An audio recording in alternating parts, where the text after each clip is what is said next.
زبان پہ خود اللہ بات کرتا ہے۔ ایک صحابی ہیں عبداللہ بن عمرو بن عاص رضی اللہ تعالی عنہما، ایک دن ہمارے نبی سے کہنے لگے یا رسول اللہ میں آپ کی باتوں کو لکھا کرتا ہوں، جو آپ بولتے ہیں میں اس کو لکھ لیتا ہوں، تو کبھی آپ خوش ہوتے ہیں کبھی آپ غصے میں ہوتے ہیں تو ہر وقت لکھا کروں۔ وہ اپنے اوپر قیاس کر گئے نا کہ ہم جب غصے میں ہوتے ہیں تو کیا سے کیا کہہ جاتے ہیں، جب خوش ہوتے ہیں تو کیا سے کیا کہہ جاتے ہیں۔ کہنے لگے یا رسول اللہ ہر وقت لکھا کروں، ہر وقت لکھا کروں۔ اب میری طرف دیکھنا، ہمارے نبی نے کیا کیا، ایسے زبان باہر نکالی اور ایسے پکڑی اور کیا فرمایا، عبداللہ لکھو اس ذات کی قسم جس کے قبضے میں محمد مصطفیٰ صلی اللہ علیہ وسلم کی جان ہے، اس زبان سے حق کے سوا کچھ نہیں نکلتا۔ یہ زبان جب بھی بولتی ہے تو حق ہی بولتی ہے، حق ہی بولتی ہے۔ ہم سارے اندھے ہیں، اندھے ہیں، اور دیکھنے والے محمد مصطفیٰ صلی اللہ علیہ وسلم ہیں۔ کیا مطلب، نظر تو ہمیں بھی آ رہا ہے، یہ درخت کھڑے ہیں، یہ آسمان ہے، یہ بادل بنے ہوئے ہیں، یہ ساؤنڈ کھڑا ہوا ہے، یہ کنات لگی ہوئی ہے، یہ مسجد کھڑی ہوئی ہے، نظر آ رہا ہے کہ نہیں؟ ہم کس اعتبار سے اندھے ہیں اور وہ کس اعتبار سے دیکھنے والے ہیں؟ ہم میں سے کسی ایک نے بھی اللہ پاک کو نہیں دیکھا، اس اعتبار سے ہم کیا ہیں، اندھے۔ اور ہم میں سے کسی نے جنت نہیں دیکھی، اس اعتبار سے ہم کیا ہیں، اندھے۔ ہم میں سے کسی نے جہنم نہیں دیکھی، اس اعتبار سے ہم کیا ہیں، اندھے۔ ہم میں سے کسی نے فرشتوں کو نہیں دیکھا، اس اعتبار سے ہم کیا ہیں، اندھے۔ اور ہمارے نبی پاک صلی اللہ علیہ وسلم نے یہ سب کچھ دیکھا ہے، یہ سب کچھ دیکھا ہے۔ آپ مصلی پہ کھڑے تھے، نماز پڑھا رہے تھے، پڑھاتے پڑھاتے آپ آگے چلے گئے، پھر نماز میں ہی آپ پیچھے ہو گئے، تو صحابہ نے عرض کی یا رسول اللہ یہ کیا ہوا تھا؟ آپ نے فرمایا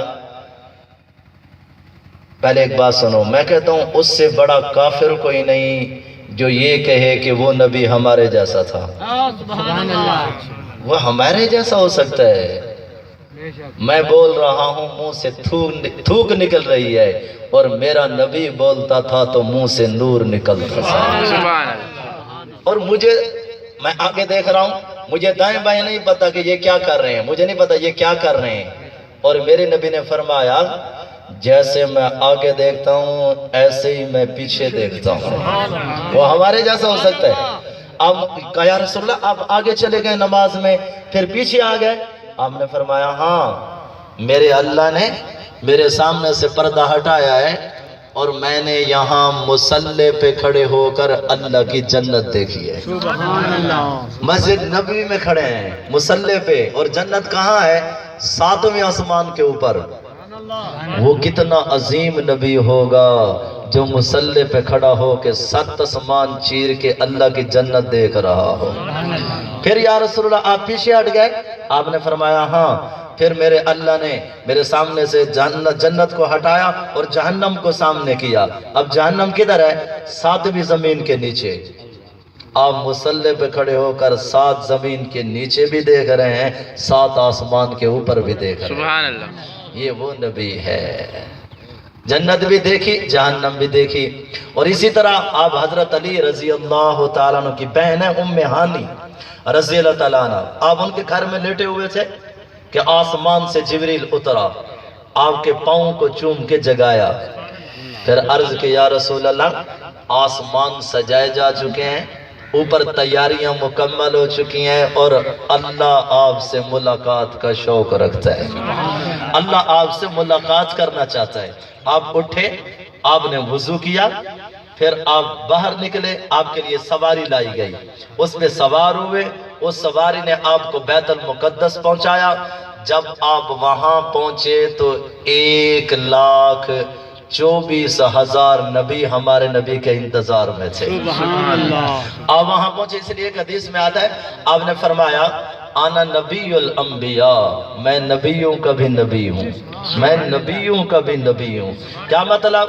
کوئی امتی کامیاب ہونا چاہتا ہے تو اسے اپنے وقت کے نبی پہ ایمان لانا ضروری ہے، اور اگر کوئی نبی کامیاب ہونا چاہتا ہے تو اسے محمد مصطفیٰ صلی اللہ علیہ وسلم پہ ایمان لانا ضروری ہے. تو آپ وہاں پہنچے تو وہ وعدہ اللہ نے پورا کروایا، انا نبی الانبیاء، میں نبیوں کا بھی نبی ہوں. 2 نفل پڑھا کے جب اذان ہوئی، پھر نماز پڑھانے کا وقت آیا تو جبریل کہتا ہے یا رسول اللہ مصلی پہ آج اس کو کھڑا کروں جس کو تو نے پہلا انسان بھی بنایا اور پہلا نبی بھی بنایا. آدم علیہ السلام کو کھڑا کر دوں؟ اللہ نے کہا نہیں. کہا پھر اس کو کھڑا کروں جس کی کشتی تو نے پانی کے اوپر تیرائی تھی؟ کہا نہیں. کہا اس کو کھڑا کروں جس نے تیری محبت میں بیٹے کی گردن پہ چھری چلائی تھی؟ کہا نہیں. کہا اس کو کھڑا کروں جس کو تو نے سمندر میں راستے دیے تھے؟ کہا نہیں. کہا اس کو کھڑا کروں جس کے لیے تو نے ہوا کو مسخر کر دیا تھا؟ کہا نہیں. کہا اس کو کھڑا کروں جس کے اشارے پہ تو مردوں کو بھی زندہ کر دیتا تھا؟ کہا نہیں. تو جبریل کہتا ہے یا اللہ پھر کس کو کھڑا کروں؟ تو اللہ تعالیٰ نے فرمایا آج وہ انگلی پکڑ جو یوں اٹھتی ہے تو آسمان کا چاند ٹکڑے ہو جاتا ہے. آج وہ انگلی پکڑ جو یوں اٹھتی ہے تو ڈوبا ہوا سورج بھی واپس آ جاتا ہے. آج وہ انگلی پکڑ جو یوں اشارہ کرتی ہے تو زمین سے درخت زمین کو چیر کر آپ کے قدموں میں آ جاتے ہیں. آج ان کو مصلی پہ کھڑا کر. وہ کون ہے؟ محمد مصطفیٰ صلی اللہ علیہ وسلم. وہاں آپ نے نماز پڑھائی اور یہ لقب پایا امام الانبیاء، امام الانبیاء، نبیوں کے بھی امام، نبیوں کے بھی امام. وہاں سے پھر آپ باہر نکلے، پھر سواری لائی گئی. آج اس میں سوار ہوئے، پہلے آسمان پہ پہنچے، وہاں آدم علیہ السلام نے آپ کا استقبال کیا. دوسرے پر پہنچے تو حضرت یحییٰ، زکریا، عیسیٰ علیہ السلام نے آپ کا استقبال کیا. تیسرے پر پہنچے یوسف علیہ السلام نے آپ کا استقبال کیا. چوتھے پر پہنچے ادریس علیہ السلام نے آپ کا استقبال کیا. پانچویں پر پہنچے ہارون علیہ السلام نے آپ کا استقبال کیا. چھٹے پر پہنچے موسیٰ علیہ السلام نے آپ کا استقبال کیا. جب 7ویں آسمان پہ پہنچے وہاں کوئی استقبال کو نہیں آیا. جب نہیں آیا نا تو آپ نے ادھر ادھر دیکھا کہ بھئی یہاں استقبال کو کوئی نہیں آیا. وہاں ایک بیت اللہ بنا ہوا، اللہ کا گھر، جیسے مکے میں ہے نا، اسی کی سیدھ کے اوپر 7ویں آسمان پہ ایک گھر بنا ہوا ہے، اس کو کہتے ہیں بیت المعمور. آپ نے وہاں دیکھا تو ایک بزرگ سفید داڑھی ناف تک، وہ ایسے کر کے بیٹھے ہوئے. ان کو نہیں پتا کون آیا کون نہیں آیا، وہ بیٹھے رہے. آپ نے خود پوچھا جبرائیل سے یہ کون ہے؟ انہوں نے کہا یا رسول اللہ یہ آپ کے دادا ابراہیم علیہ السلام ہے. مرتبہ تیرا بڑا ہے، رشتہ اس کا بڑا ہے. تو پوتا ہے، وہ دادا ہے. اللہ کو پتا تھا یہ امت اپنی بیویوں کی جوتیاں اٹھائیں گے اور ماؤں کو دھکے دیں گے. یہ دوستوں کے ساتھ ساری رات گزاریں گے اور ابا بیمار پڑا ہوگا جا کے حال بھی نہیں پوچھیں گے. اس لیے اللہ نے سب سے افضل، سب سے افضل، سب سے اشرف، سب سے اعلیٰ، سب سے احسن، سب سے اکمل، میں جتنے الفاظ لاؤں نا اللہ کے نبی کی تعریف کے لیے وہ ہر الفاظ چھوٹا ہو جاتا ہے، میرے نبی کا قد بڑا ہو جاتا ہے. سبحان اللہ. جتنے مرضی میں کہتا ہوں سارے درخت قلم بن جائیں، ساری زمین کاغذ بن جائے، 7 سمندر سیاہی بن جائیں، انسان، جنات، نبی، ولی، صحابہ سب قلم ہاتھ میں پکڑ کے لکھنے ہمارے نبی کی تعریف لکھنا شروع کریں، آپ کے نام کی میم کا بھی حق ادا نہیں کر سکتے. اتنے بڑے کو اللہ نے کہا تو پوتا ہے، وہ دادا ہے، تو آگے جا، تو آگے جا، تو آگے جا. اور میرے نبی نے کیا فرمایا؟ کاش میرے ماں باپ زندہ ہوتے، پھر میں ان کی خدمت کرتا. کیسی کرتا؟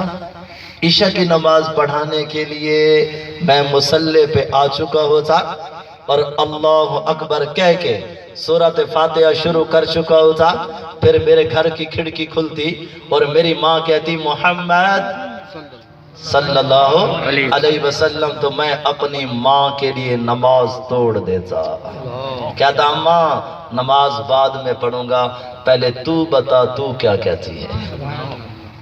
اور آپ نے فرمایا جو صبح صبح جا کے پوچھ لے اماں کیا حال ہے، ابا کیا حال ہے، نہ کچھ کھلائے نہ پلائے، صرف اتنا پوچھ لے اماں کیا حال ہے، ابا کیا حال ہے، تو ہمارے نبی نے فرمایا